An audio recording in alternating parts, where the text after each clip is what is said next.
Okay, the Planning Commission meeting for the City of Palos Verdes Estates for September 17, 2024 is now in order. Please join me in the Pledge of Allegiance. I pledge allegiance to the flag of the United States of America and to the republic for which it stands, one nation, under God, indivisible, with liberty and justice for all.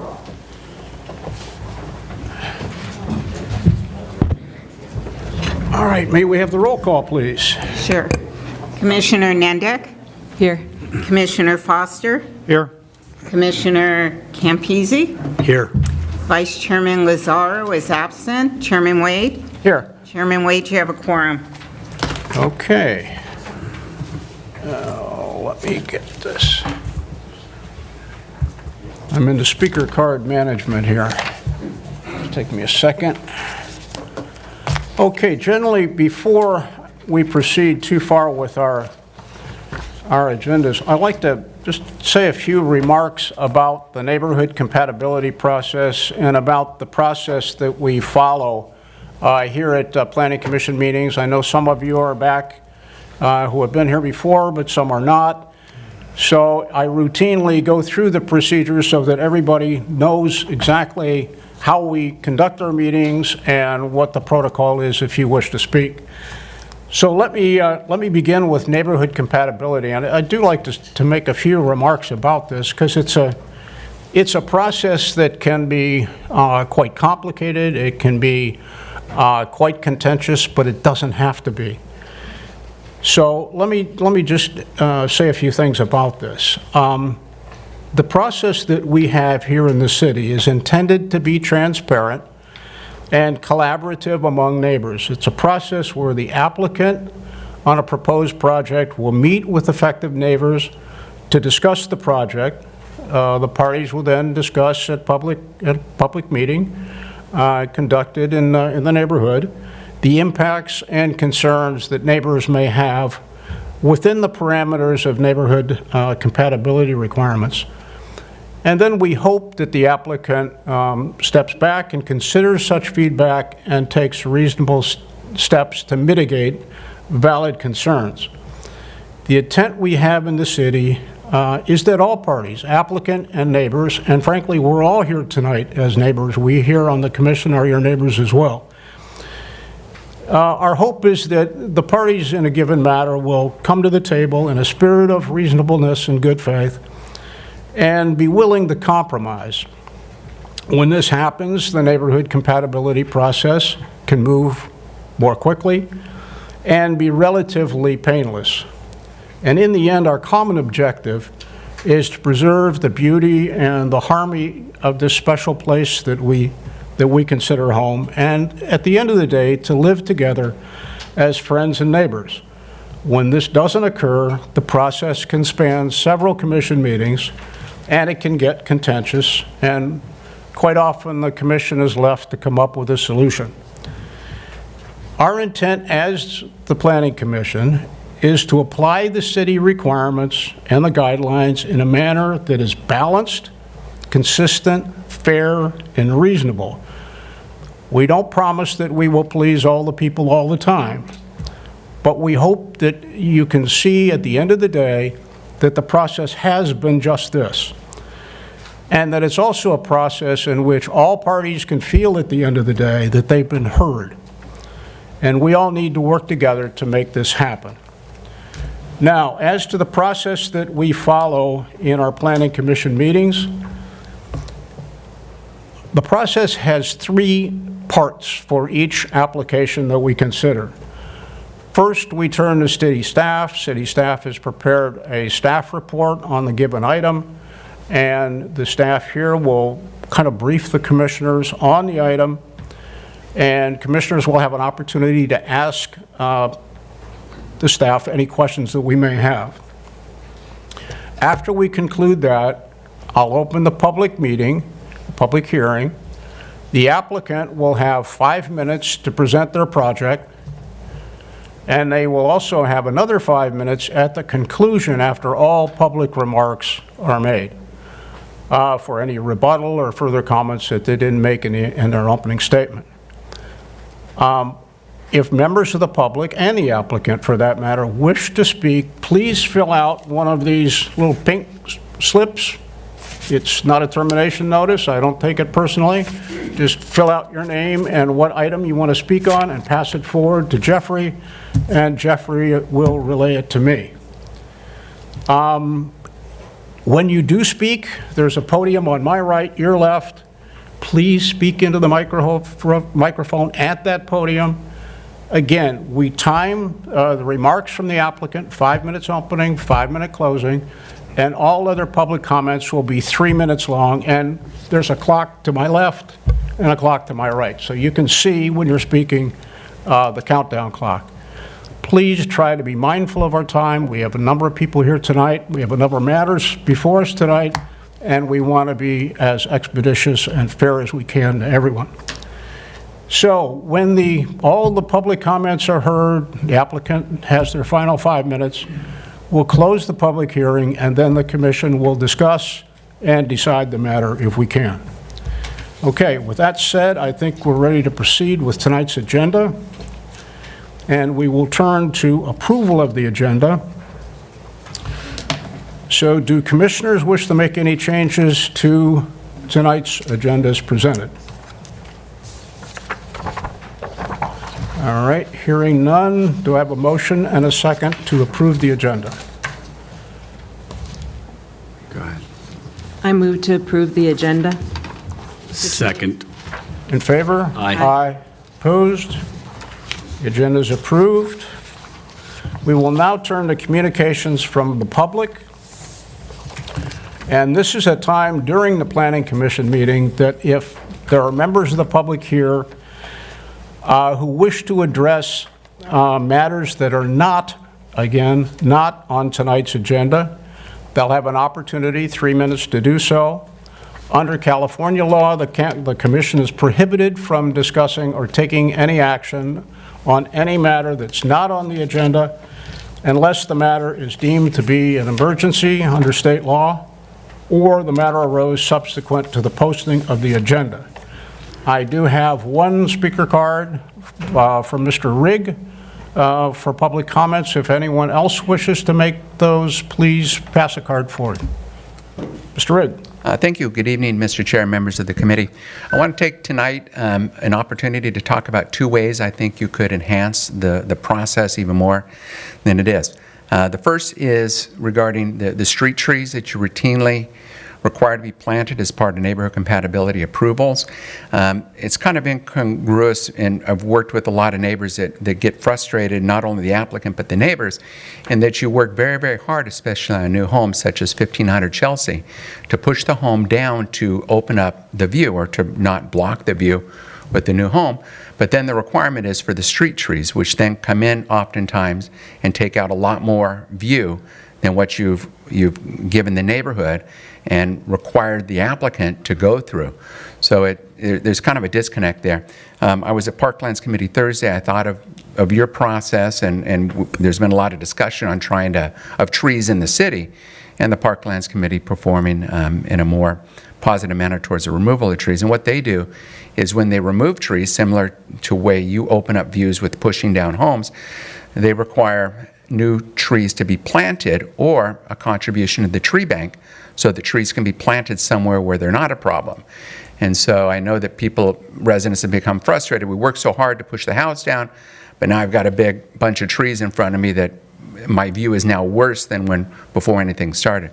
The second item, and I'm happy that the council's introduced the ordinance for the codification of the definitions of an addition, remodel versus a new home for your purposes, because that's important. It's consistent with policy, past policy. It's consistent with the building code. But I would urge you to take a look at what's happened on some of the applications over the past few years where applicants game the system by purporting that they're keeping, let's say, a first-story home, a one-story home, and they're going to simply plop a second-story addition on the top. This restricts you from your ability to push the home further into the ground and other methods to reduce the impacts. But then what happens is they go to the building department, they tear the whole house down, and lo and behold, you could have push the house down. So they've taken away some of your ability to have good approvals and good applications. What I would suggest is a condition of approval when these types of projects come to you, that if it's one of those applications where they're purporting to keep something in order and that something else is going to be on top of it, a condition of approval that if during construction that the definition of the home would evolve from a addition remodel to a new home because they've torn the whole house down, that the approval becomes invalid. And I think if you did that type of approval or that type of condition, people wouldn't try to game the system the way they are. Thank you for your time. And Okay, thank you. Thank you. Okay, I have no other speaker cards for public comments. Again, does anyone wish to say anything? Okay, otherwise we will proceed to the consent agenda.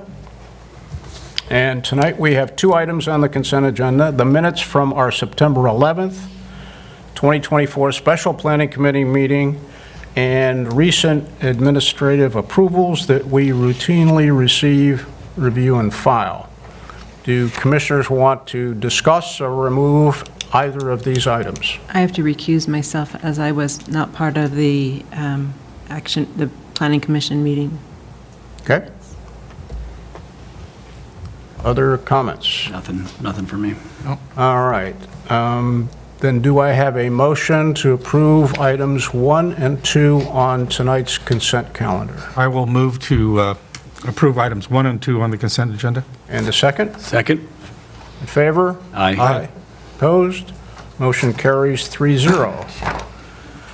Okay, we'll then proceed to the business at hand, and item 3 is a neighborhood compatibility application for an addition and remodel of a single-family residence at 385 Palos Verdes Drive West.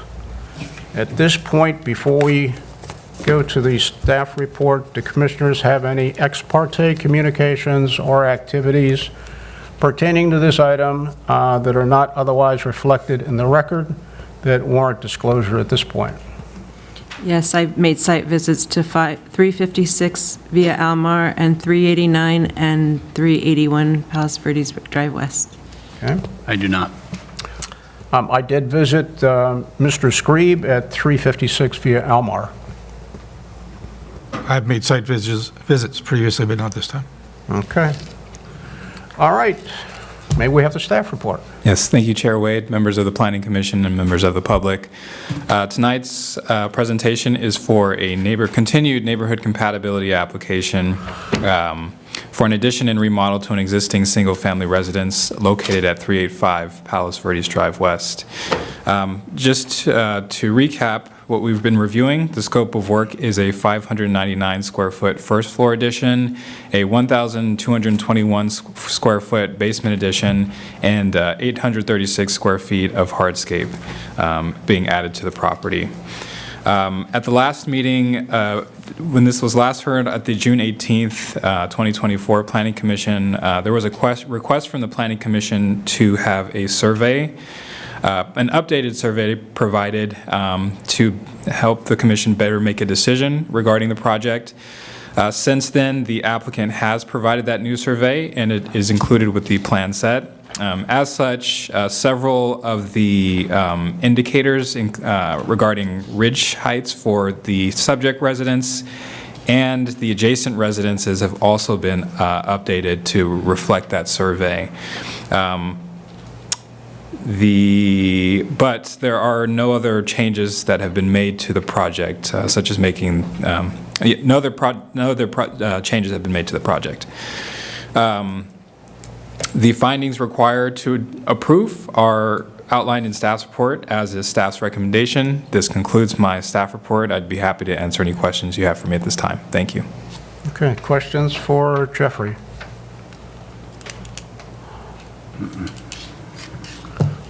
So I did hear you to say that we had no changes other than those changes indicated by the survey, and that's basically the adjustment of the existing ridge line on the property and the ridge lines of the adjacent properties along PV Drive West. Right, and those, you can see those on sheet G003 for the radius map.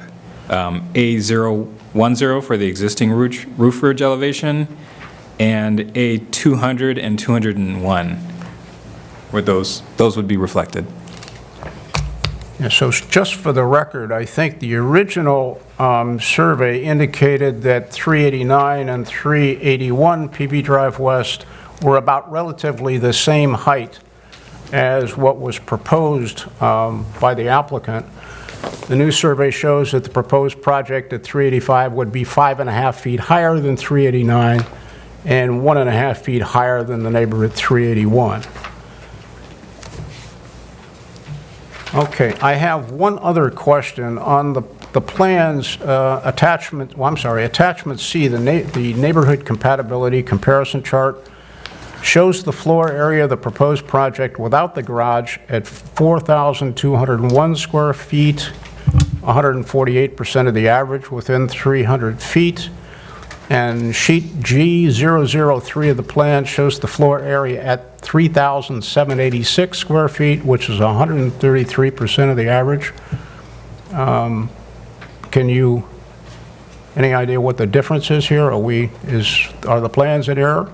Let me take a look. Let me confirm with you. Okay. Really quick.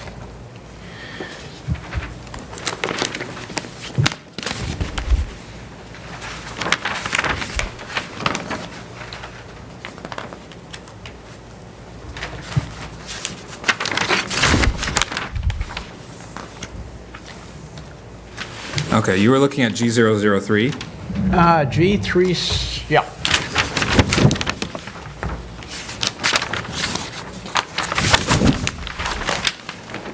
Is that the right page? I think it's 1. Yeah, it's somewhere on the... Okay, so this, the neighborhood compatibility chart that they used was from November 15th. From their initial submittal, which was larger. From the initial submittal. The one that's attached to the staff report will reflect the most recent. Okay.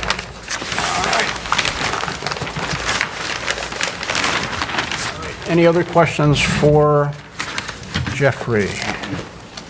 Jeffrey, Yes. one question. On the survey, the cross-section, the one that shows the neighborhood, is this the existing height of the property? It says 109.3? Or is that G003? no, it's the second page of the topical survey.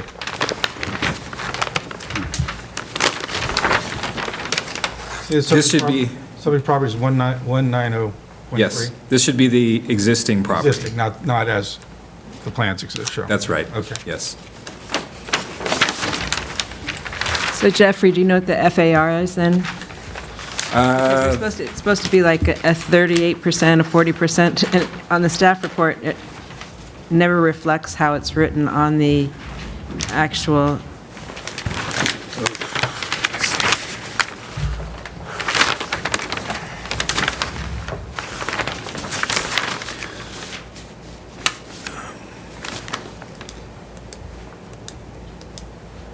Let's see, proposed total floor area is at 4,671 square feet. They're allowed 4,810 square feet.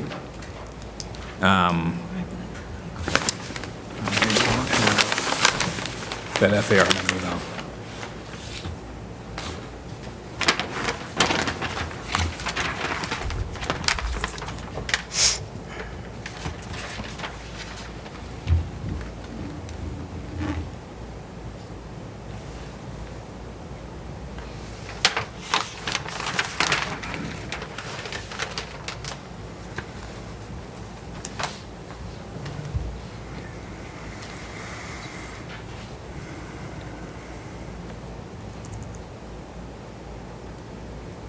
$45, 46%?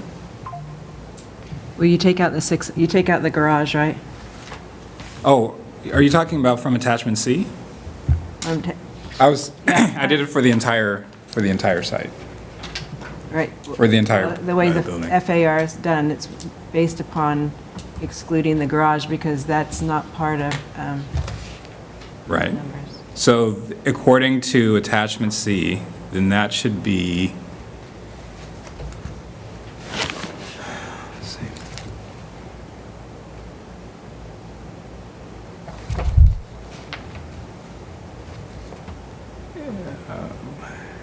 148% of the of homes within a 300-foot radius. Right, but typically it's done as, what we're looking at is that a floor area ratio doesn't exceed 40%. So I'll figure it out. It's okay, thanks. Okay, I'm sorry. It's okay.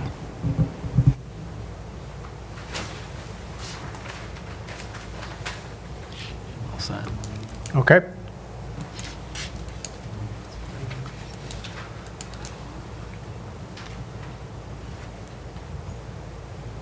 All set? Typically, you do it by doing the square footage divided by the lot. Right, so I did that, I'm sorry. And that gives you, I think, 41.3%. I misunderstood, because I'd included the garage with my first calculation. Thanks. Okay, any other questions for Jeffrey? All right, hearing none.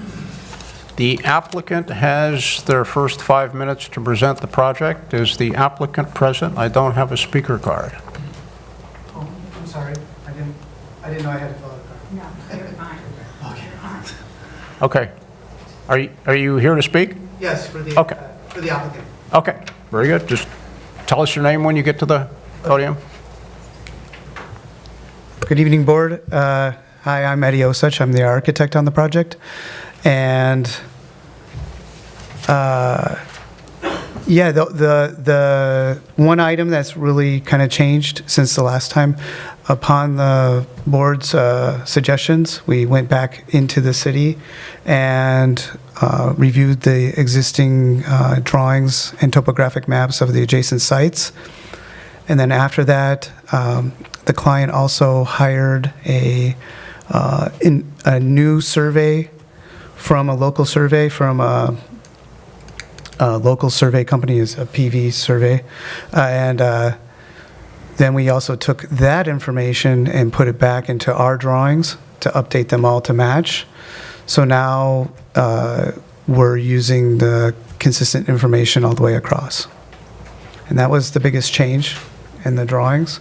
So you can see now, just for instance, the main height of the floor is all at the 180 feet of the main floor, which is actually the current height of the current garage, or current floor of the current garage. And there's just a couple of other things. The things that were really updated on the survey, for instance, the 389 was added, their elevations, 381, 377, 373, 392, and 356. And a new topographic survey was also provided. We also had, on our drawings, we also updated the A010 with the existing roof ridge elevation. And on A200, as Jeffrey mentioned, and A200 and A201, the existing roof ridge, the elevations have also, the building elevations have also been updated. That's kind of it. I mean, it was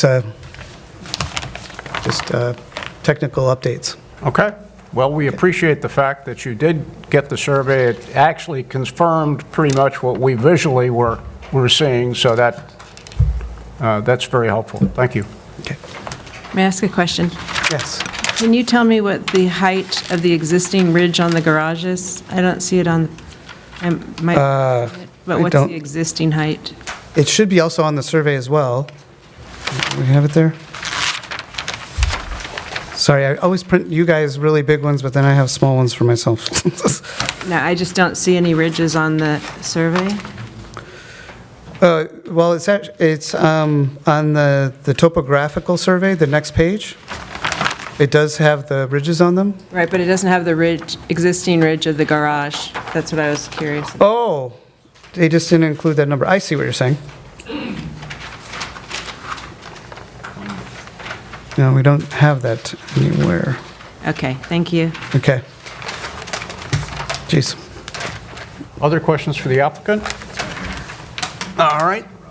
We will give you your 5 minutes when others have an opportunity to speak. Okay, thank you. Okay, I have two speaker cards, Renee Scribe and Christine Fine. So Renee, if you would.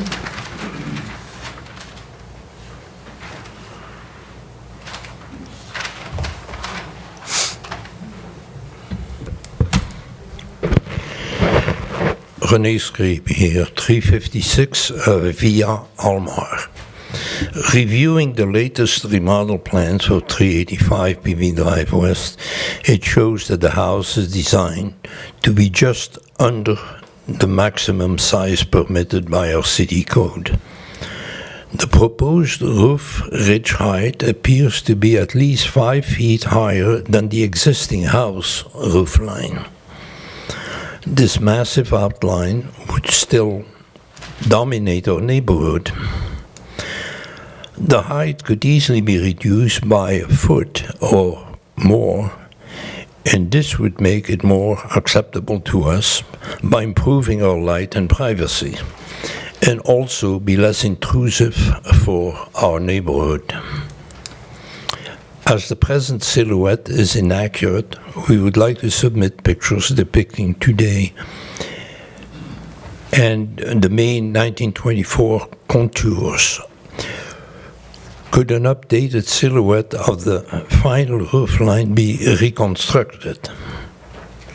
We thank you for your guidance and your lengthy consideration of this case.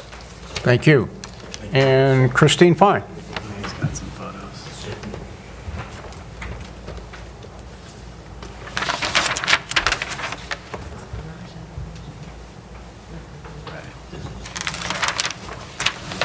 Hey, I'm Christine Fine. I reside at 389 PV Drive West, which is the house directly to the west of this house at 385. We do have concerns. We have an objection. For one thing, please note on the new plans that you have that for some reason our house, my house at 389 is shown to be a full 3-story house. It is not. It is a 2-story house. There's not any, anyway, so please note that. And looking at the present position of the silhouettes, okay, it is hard to tell whether they are accurate or not. We understood with the previous plan that the roof height was to be 1.5 foot higher than our roof and their existing roof, which was acceptable to us. After checking the new plans, we now find that the roof, as has been mentioned, is proposed to be 5.5 feet higher. And we're concerned that their deck will now be higher than depicted in the last proposal because their upper floor elevation is now proposed to be higher. This makes for a massive structure next to our home as well as for the neighborhood, as Mr. René Scribe had just said as well. In conclusion, we would like for the plans to accurately reflect the previous increase of roof height to be a maximum of 1.5 feet.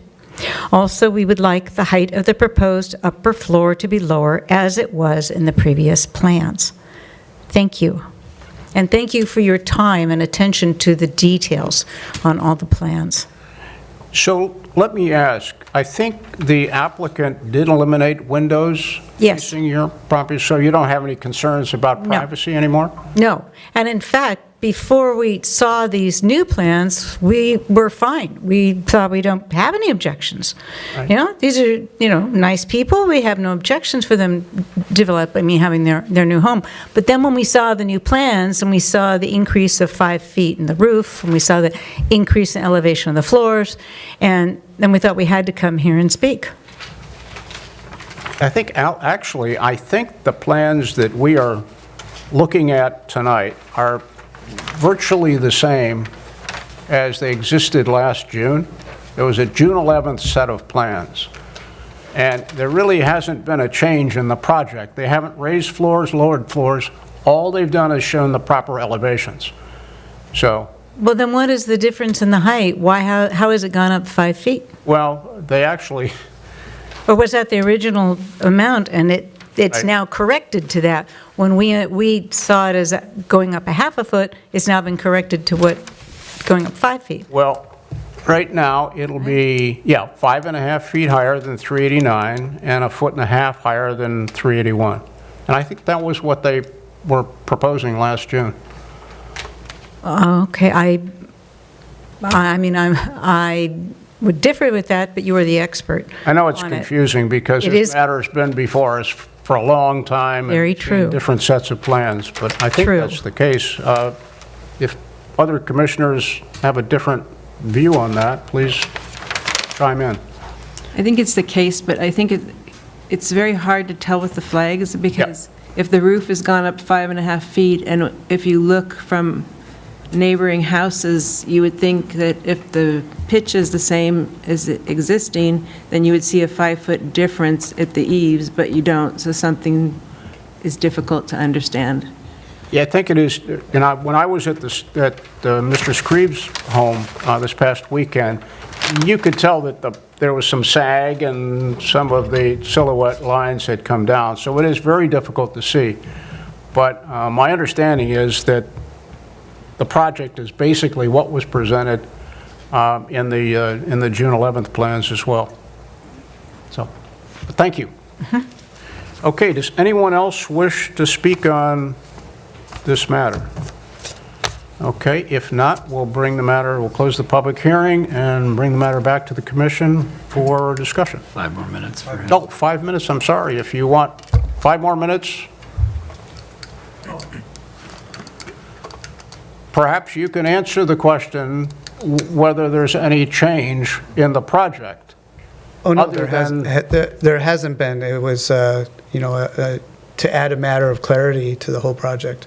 Okay. There was a lot of questions Janine Okay, had brought so up. basically, again, the changes were different elevations, existing elevation and the elevations of the surrounding homes. Right. Okay, And you actually said it best, on one side it's 1.5 and the other side is 5. yeah. Okay. Yeah, I have a quick question, Mr. Osich, if I could. Go ahead. No, you go Commissioner ahead. Nendick, you spoke first. No, that's okay, you can go. I was just going to ask you, what is the roof pitch of the existing house? It's currently close to 3 and 1. And that It's we're 3 and meeting- 12? 3 and 12, excuse me, yes. Okay, and so you're going to 4 and 12? No, we're keeping it pretty much the same. It's just that we're moving also the actual ridge, we have pushed it back from where it is currently. No, I understand that, and I think Yeah. that's a great thing, but I thought on the plans here, yeah, it definitely says you're at 4 and 12. Okay. So are you saying you think previously it was 3 and 12, and now you're at 4 and 12? I'd have to double check about my ridges. Okay, well, because I'm trying to figure out, if you're building, if you have an eave here, and you're at the same pitch, right? Then if you go up 5.5 feet here, you need to go up 5.5 feet on your eave, right? Yes. So that's what, and when you're out there, even though the flags are, worse for wear, but on the corner, you can see it, and it doesn't look like it's up 5.5 feet, and that's what's very confusing. Okay. Thanks. All right. Go ahead, Christian. Thanks. Okay, thank you very much. Whoops, one more question. Yep. Mr. Osich, if you don't mind stepping back up, I think I'm with some of the members of the public here and just trying to wrap my head around where we've been the last 8-9 months that this has been before us, and just please bear with me. I'm just trying to really arrive at sort of a conclusion here to back up what Chair Wade has sort of said. So I believe we started at a max ridge height of 198.1, and we're now arriving at a final maximum ridge height of 195 and 6 inches. Yes. And that is confirmed by the survey, which I believe, Mr. Graham, you spoke, and the city has certified the survey and the elevations are accurate, so. Right. Yes, they provided an updated silhouette certification. Okay, but the silhouette to me, just using my eyeballs, driving by and stopping in front of the home, it looked sagging and it looked sort of in disrepair. And I'm just curious if that was because it's been out there for many months since this happened, or were the silhouettes updated when the survey was completed? I'd have to refer to the applicant on that. I do know that they have provided an updated silhouette certification with the engineer who completed the survey. Gotcha. Yeah. Okay, because I think I'm with some of the neighbors and just trying to wrap my head around the silhouettes don't necessarily show the 5 feet elevation difference of the roof height, but I believe that's because the elevations have been updated, so it's actually not 5 feet of silhouette space from the existing roof to the top of the silhouette. So I just want to make that point, because that's what I think people are looking for. They're looking for a 5 foot from the silhouette to the top of the current ridge, and that's not actually what we're looking for here. Sure, yeah, and I would have to refer to the applicant on that. Okay. Oh, okay. So, I mean, as far as are you talking about the quality of the silhouette, or? Well, we could put the quality aside, because I don't think anyone's going to argue about the quality. I think what we're talking about is just if the maximum ridge height, I think neighbors are looking at that maximum ridge height of the silhouette and saying, okay, is that the true height of what the silhouette's going to be? And then they're looking at the plans and saying, okay, there's now a 5 foot elevation difference between what you're proposing and the neighbor next door. And so I think most people, like myself, were thinking there should be 5 feet in there. I'm just curious, I guess there's not necessarily a question, but if the silhouettes are certified and the city has signed off on them, and there's not really a question here, it's more of just making sure that we've checked all the, it's sort of a trust but verify type of situation. Exactly. So when per the municipal code, the silhouette certification is pretty much the engineer saying that everything is being built per the plan. And so if somebody were to challenge that, that's that engineer's stamp license on the line. Okay. Yeah. But then, I think that's a fair question, because if the plans were wrong, like we had them wrong before, saying the wrong numbers, and the silhouette was done to the wrong numbers, then, and now there's new numbers that are corrected that are different, how do we know that they're to the right number? I guess the question would be.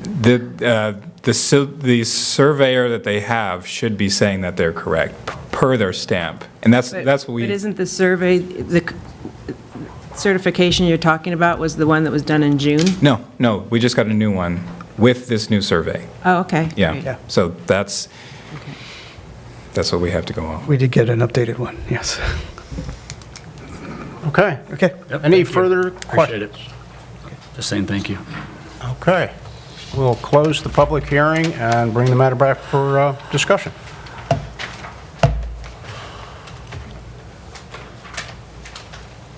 Mr. Foster wants to start.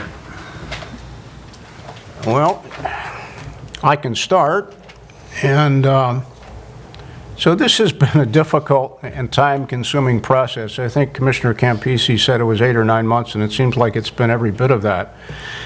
I want to thank all of the neighbors, many of whom are here this evening. Some who were participated in the past are not here, but I want to thank them for their participation and for their patience. This has been a difficult process.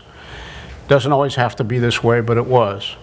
I also want to thank the applicant for making several, I think, meaningful changes to the project in response to neighbor concerns over height, massing, privacy, and view concerns on the part of residents in the adjacent area, as well as the upper barrel of PV Drive West. At this point, I have only one remaining concern, and that's the height of the project. As I mentioned before, I recently, this past weekend, visited the Scribe residence at 356 Via Almar, and I previously viewed the silhouette from several houses in the upper barrel of PV Drive West. In my opinion, the project still looms a bit over the Scribes and impacts their privacy in the rear portion of their home. The project also impacts ocean views to some extent on the upper barrel, and those views range from relatively small to more significant. But nevertheless, these impacts, I believe, are significant and I think warrant further mitigation. And I also hasten to add that I think these impacts are really unnecessary. The proposed project has a lower plate height of 9.5 feet and a first floor plate height of 10 feet with a volume ceiling. So there's space there, available space, I think, to accommodate a further lowering of the ridge heights. And what I would propose in moving towards approval of this project is that the ridge heights be lowered 1 to 2 feet and that there be a condition added, that there be no administrative action or minor modifications that would increase those ridge heights. I would agree with some things. I think it is still big. It's still too big here. Because it's supposed to be neighborhood compatibility, and when I look at the sections of showing the houses next door on either side, by raising the finished floor up, close to 2 feet, a foot and 3/4, whatever it is, I think that really throws things off, because if you look at the home, I'm just trying to get to it.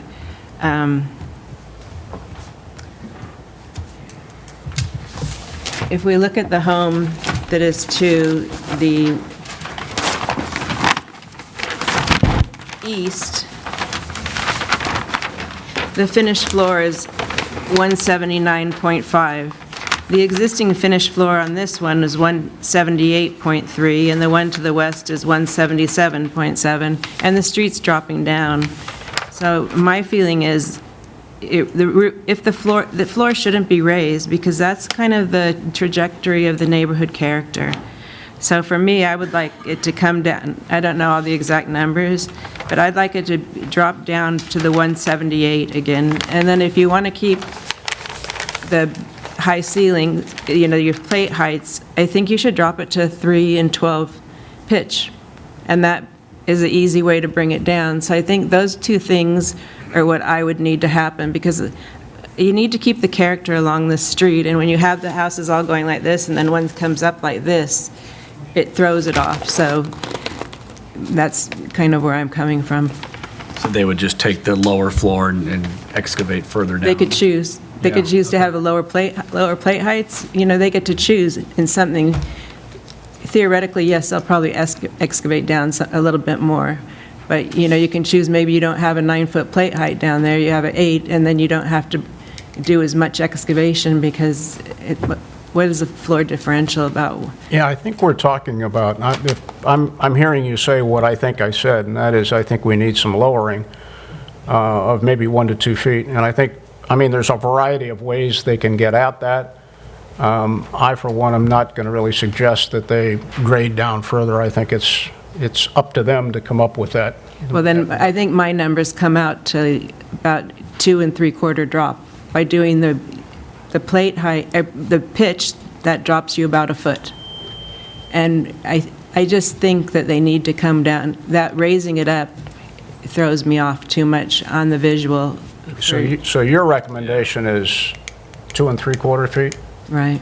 I could probably go 2. But I think you're being specific with the upper floor, finished floor elevation, right? You want it to be as close to 178 as possible? I think so, because I think that keeps the neighborhood character. Yeah. I see That what kind you're of, talking about. I'm just trying to say, okay, we're supposed to be doing neighborhood character, and the neighborhood character is that natural flow, then all of a sudden, it's coming up. So that throws everything off. And then I do the roof pitch, because you can do a 3 and 12. You have high ceilings. If you don't want to do the 3 and 12, you want to stay, then you can lower your 10-something plate height some.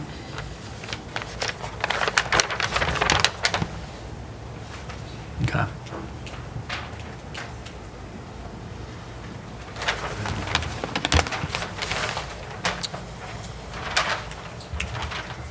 Did they already lower this from the original plans? Started, Or just the plans with the numbers were wrong? which part though? What, the height, the ridge height? It started at 198, we're down Yeah. to 195 now. Was that because the numbers were wrong, or was that because we actually already took something out of the No, I Looks think, like it's been lowered about 2.5 I think they've feet. lowered it. yeah, they've lowered it.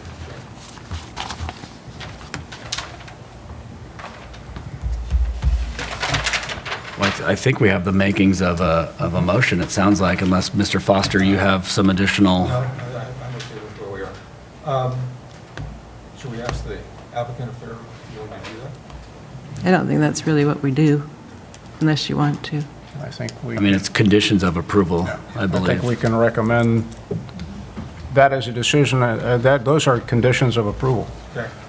Yeah, so I think we just need to just decide what the finished floor of the main level would be, because 178 and 4 inches, 178 feet, 4 inches is the existing finished floor elevation according to their latest Well, the survey shows 178.3. Okay, well, this page says 4, but, 4. okay. Well, Well, we'll take a okay, look. this is the survey. Okay. So this is the next page of the survey. Okay. Well, we're off by an inch. Yep. So, All right. and the other thing I think is that, I think the garage ridge line should stay the same as it is now, because you don't have to have high ceilings in the garage.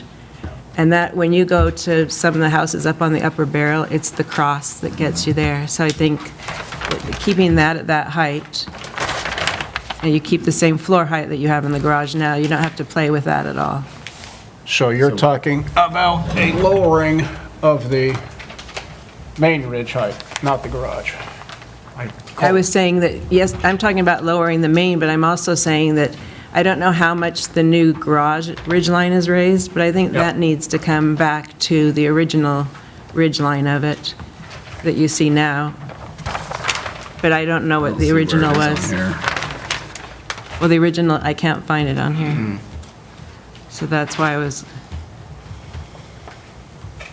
and it's, it's not on the survey or anywhere, so, but I think we could make a condition of that, right? Do we have to say a measurement, though, or just? The proposed garaged ridge shall match the existing ridge of the garage, something like that. I think it shows a 193.3.5 on A1. Yeah, but that's what they're proposing. That's what the plan shows. Yeah, you see the red line below, there's no number.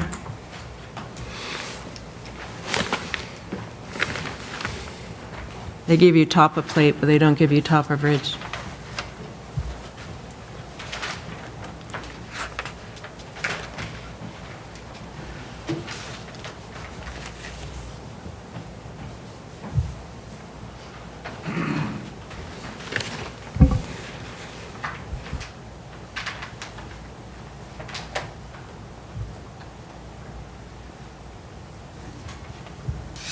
The existing roof is 192.1.5. That's on 201, A201. 192 point, How many inches? point what? I don't know, I didn't hear it. What was the measurement? What's the measurement of the garage on the plans? Like it shows the existing is 192 and 1.5 inches. 0.5? Is it 5? 1.5 inches.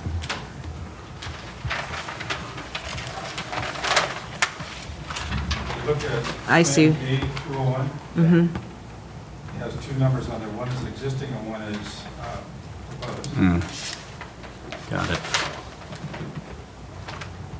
For the garage. I see it. Is that, what page are you on? A201. 201. So does that say 10 and a half? Look at the ridge height. It's 192, Yeah, it's existing roof ridge, top of ridge, 192, 10 and a half. 1 and a half? 1.5. 192 feet. 1.5 inches. 1.5 inches. It's on A201, the south building elevation. Oh, I see that. Wait, no, it says, 192-1 1/2 inch. Yep. okay. And then next to it is the proposed, which is 193, 3.5. Okay, So that's the number we can use, the 193. okay, that's perfect. Okay, yeah, Somebody ready to make a motion? Yep. Sure. I'd like to make a motion for a neighborhood compatibility application for an addition and remodel to an existing single-family resident at 385 Palos Verdes Drive West, to approve with the following conditions. Condition 1 is to maintain the existing first floor finished elevation, thereby lowering the roof that amount as well, and to reduce the proposed ridgeline roof pitch from 4 and 12 to 3 and 12, as well as proposed garage ridge line shall be at 192, 1.5 inches. Vegetation, I think, should be limited to the adjacent ridge lines. Elevations, I think, need to be certified as to matching the plans before a final or a occupancy permit.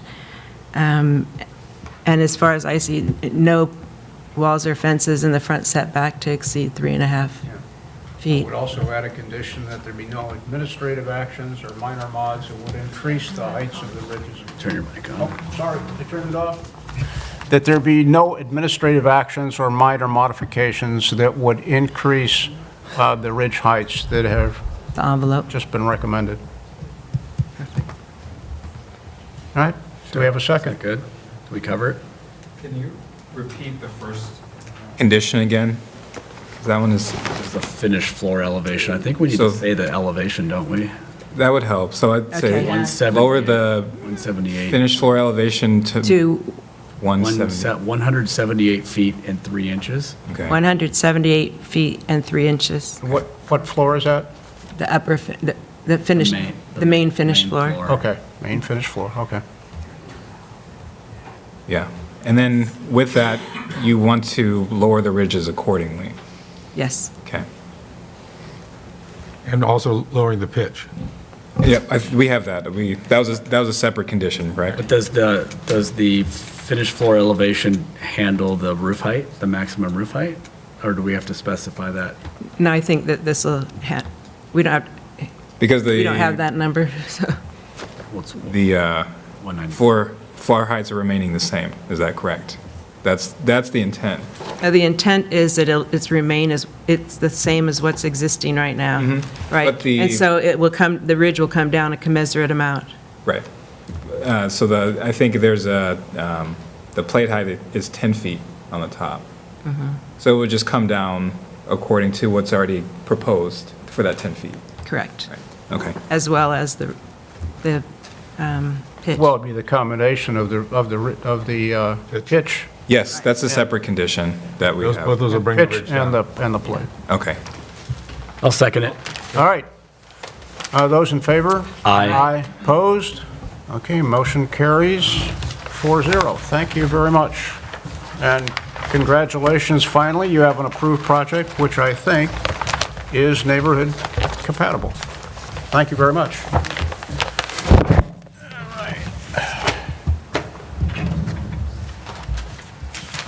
All right, we will now move to agenda item number 4, which is a miscellaneous application for an existing non-standard encroachments at 999 Paseo La Cresta. May we have a staff report? Yes, thank you, Chair Wade, members. Let me, before I get to the staff report, just ask commissioners if they have any ex parte communications or activities pertaining to this item that are not reflected in the record that should be disclosed at this point. I made a site visit to 999 Paseo La Cresta. I did likewise. I did as well, but did not speak to the owner. I also made a site visit, but didn't speak to the owner. Okay. May we have the staff report, please? Yes, thank you, Chair Wade, members of the Planning Commission, and members of the public. Tonight's presentation is a miscellaneous application for existing non-standard encroachments for the property located at 999 Paseo La Cresta. The non-standard encroachments that we're discussing tonight are already located on the property. They have been there for some time. And the reason that they are being brought forward today is because at this project was last heard for a neighborhood compatibility application for an addition.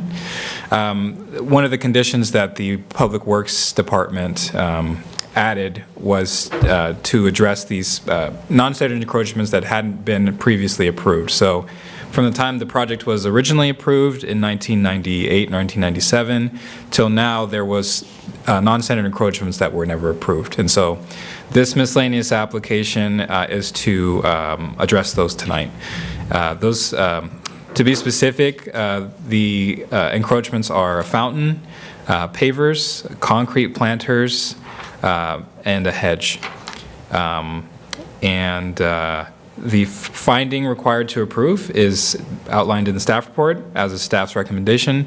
This concludes my report. I'd be happy to answer any questions you have for me this time. Thank you.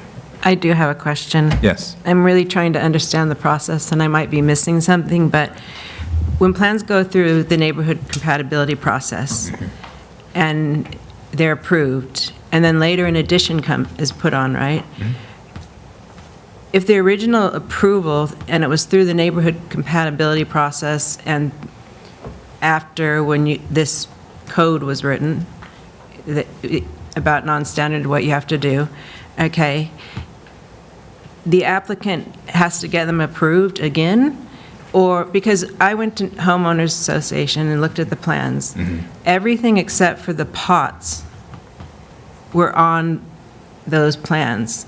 So all those non-standard were already approved. So I'm trying to understand, if you go through neighborhood compatibility and you get them all approved, and then you do an addition, do you have to go and get them all approved again? So the Public Works Department has their own set of plans on file. And so the way that it was explained to me is that if the plans that they have don't match the PVHA plans. So I think in this case, let's say the fountain is on the Homes Association plans, but the plans that they have that were approved doesn't have that. Okay. They don't have record of that non-standard encroachment ever being approved.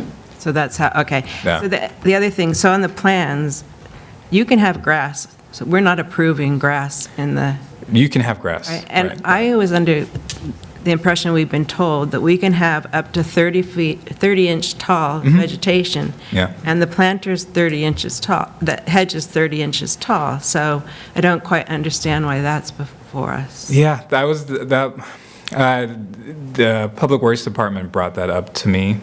But according to their standards, they are allowed to have a 30-inch hedge in front. That's what I thought. Yeah. Okay, thank you. Any further questions for John?